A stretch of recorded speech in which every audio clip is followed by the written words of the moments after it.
What's it, guys? So y'all know when I got the Rzr, we had one major issue with it. That being that the previous owner had twisted the front prop shaft and then removed it. So I hopped online thinking I could just go on Polaris's website and for relatively inexpensive, replace that. And boy, was I wrong. Since he had removed it, I didn't have any of the parts and I was gonna have to buy every single piece, which I tallied up in the cart and it was gonna be like $600, which is just absolutely crazy. So I went ahead, hopped on Super ATV's website and picked up the Rhino front and rear with the billet carrier bearing for like $840. So I think that's a major win for sure in comparison to what we were going to spend with just the Polaris front prop shaft. So today we're going to go ahead and tear this thing apart, replace the front and the rear, and finally be able to go climb some hills in this thing. Step number one, let's go ahead and get these seats out. Got a red strap down below. Snatch that thing and then just work them out.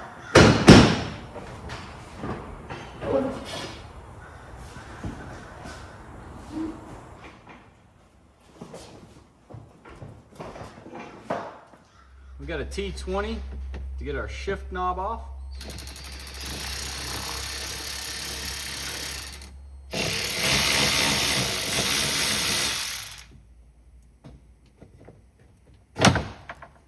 Now we got a bunch of T40s to get our center console out. And then I've got a push pin back here.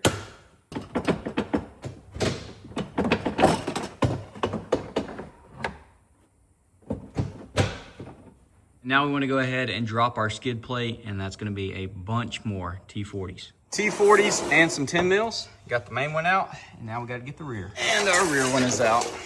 Like I said earlier, our front prop shaft has already been removed, so we're going to go ahead and unbolt our rear and then tackle this carrier bearing. It's going to be a 6 mil Allen.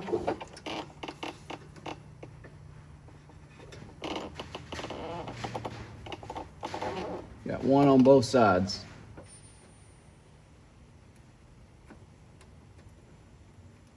Now to get to the carrier bearing bolts, I'm gonna open this guy up. And you can get access to them right there and then straight through there.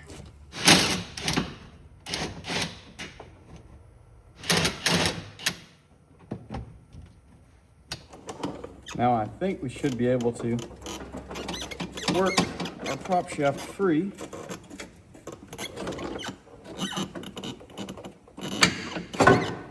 Just like that. And now probably the fun part, how's it gonna come out of here? I finally am getting the drive shaft out, and I'm gonna show you exactly what I had to do in order to do it. Hopefully it pulls out all the way, because I haven't completely gotten it. Oh, you piece of... Let's try that again. Of course. Of freaking course. All right, there we go. All right, holy crap. She is officially out. So for starters, the little carrier bearing, whatever it's called, this guy, supposedly you can peel it off, the metal piece and this rubber. I couldn't get it to come off, so I stuck a screwdriver through between the metal and the plastic and then just ripped off the metal part. Cut it a little bit because I was trying to shave it down before I decided to go ahead and do what I did next, but I dropped the skid plate out, which we got a new one to go in, so you gotta do that anyways. To get more room, still couldn't get it out. And so then, that right there, we undid this driver's side motor mount.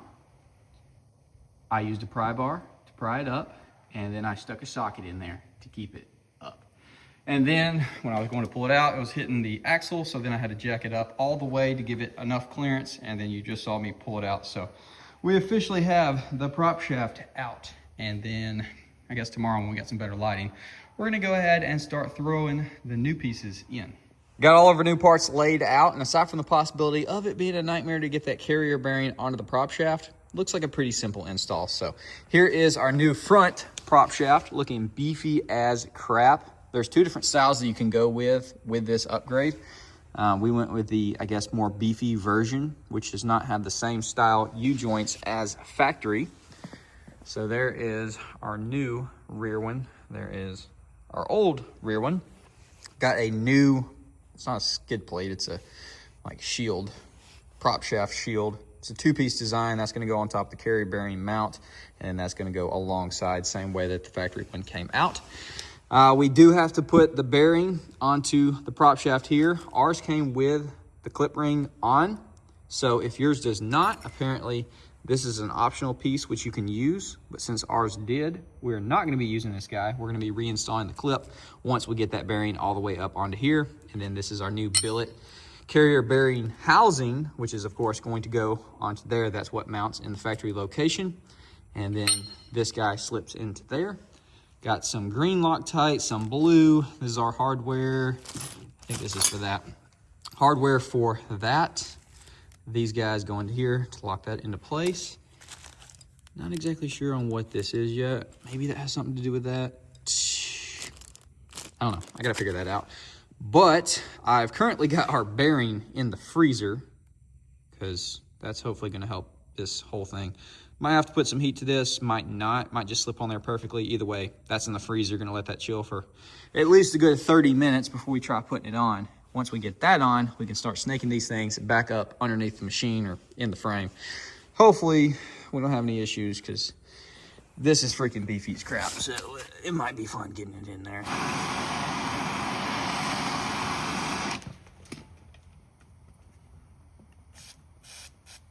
All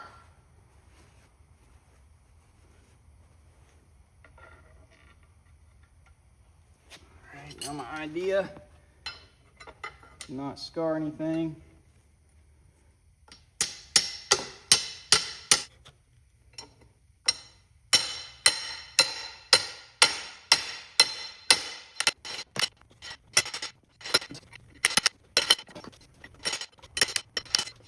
All right, that is freaking her, and she still spins beautifully. All right, let's get this clip on there. Wow. I apologize, y'all couldn't see freaking crap. Boom. Please don't put up a huge fight, and please allow us to not have to remove the arm back here. It's not great noise.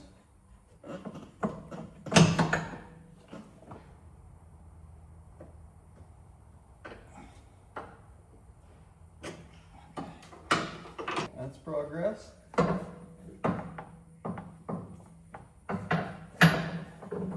Oh yeah. That's looking good. Nice and easy.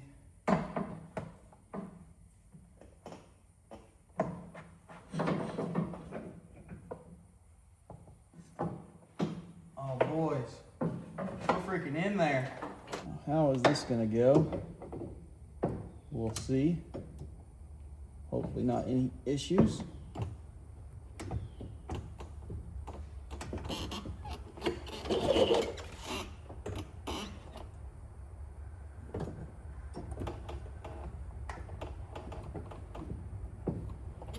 Let's go ahead and get this guy lined up on the front.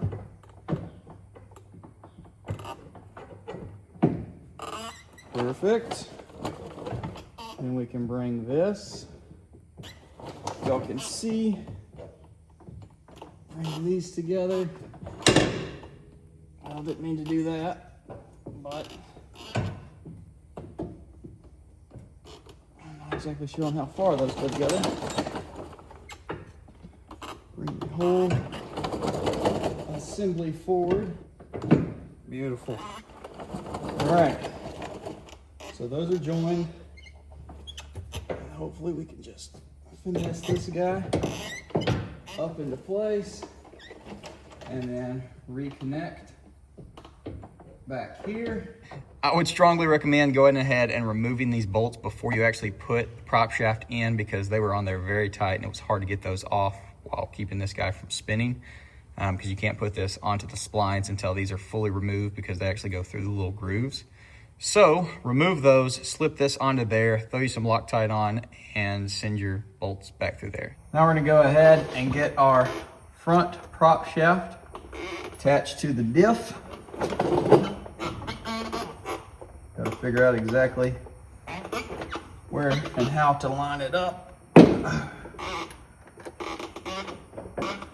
gonna have to play with it until it makes its way to that groove. Just gonna get this one snugged up and then rotate it around.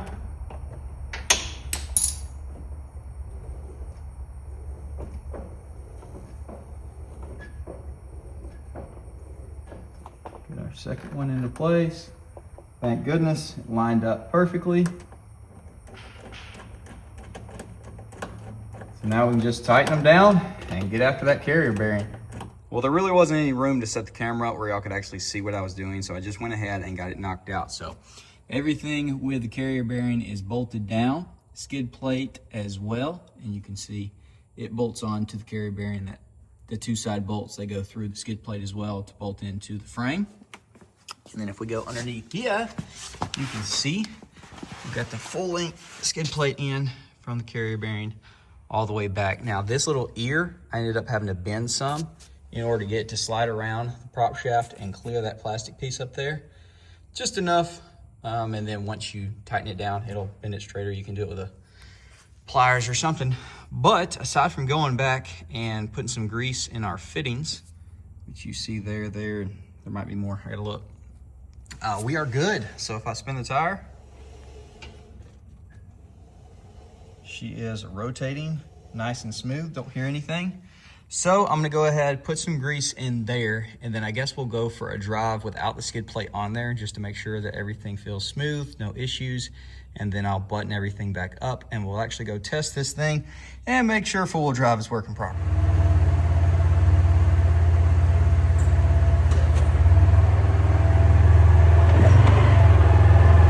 All right, first time putting her in four-wheel.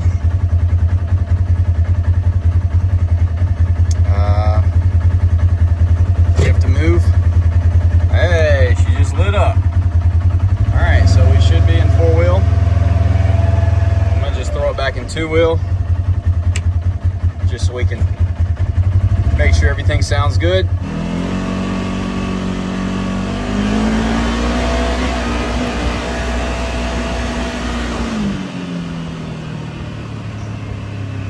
All right, everything seems fine as far as from what I've tested so far.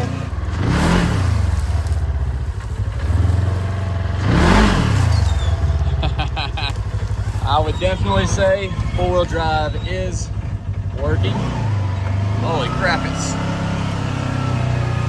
it's super jumpy.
So when I was putting the seat back in, I found our lube. So shout out to Dalton for not just chunking it when he took that front prop shaft out. He stuck it under the seat with the bolts. So I'm gonna go ahead and throw this guy back into place. The little bracket that comes with the kit is to put it into the correct, I guess, orientation so it's not angled. It's gonna be more flat on the prop shaft. And then I'm gonna attempt to figure out what the crap is doing that. I think it's that bushing right there. So I think I'm gonna pop that guy free here with some WD, and we'll catch back up for a re-squeak test. That's weird. I don't know why I said it like that. I'm gonna do that and I'll catch up with y'all after and we'll see what's up. Well, as you're about to hear, the squeak is no more. So shout out to Polaris. There's actually grease fittings behind there so you can loop around with your grease gun and pump that sucker up.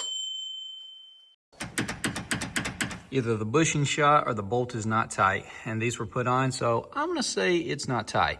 Let's try that. Yep, she was just loose. Rhino front and rear prop shafts.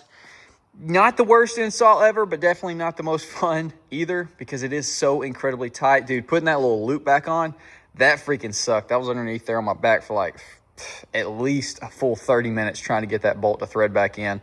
I ended up cutting the passenger side one down because it was so close to the axle or the shaft. So I cut it in half. That way it wasn't actually touching and I could get it in. Anyways, you might have to do that. Maybe it was just mine. Maybe it was because I did that after I got everything else bolted in. Either way, it clears. It's good. Got about a ½ inch of clearance and all seems good. So finally got her. I say finally, I've had this thing for what, 2-3 weeks at this point. The Rzr is back fully operational, full drive, working absolutely amazing. Had some fun on those hill climbs. I don't know what the crap happened with my GoPro audio. There's literally none except for when I shut the door, it's just a big cracking noise. So I got to figure that out. But thankfully I filmed a bunch of other stuff with my phone. Those hill climbs were fun as crap and literally were nothing for this thing. So it's going to be crazy. Go take this thing out riding. And I'm not here to be the most crazy hill climbing master ever. I just want to fully enjoy this thing. And I'm ready to go see some sights, have some fun, and just go rip on her, dude. I'm excited. So I've also got some pretty cool things in the works for modifications, which I am very excited for. And hopefully they all pan out. But yeah. You'll have to tune into the following videos to see all of that. So with that said, hopefully you did enjoy. Definitely drop a comment, leave a like, subscribe if you're new, ring that bell notification. And if there's anything you have a question about, just drop it down below. And I'll see y'all boys in the next one.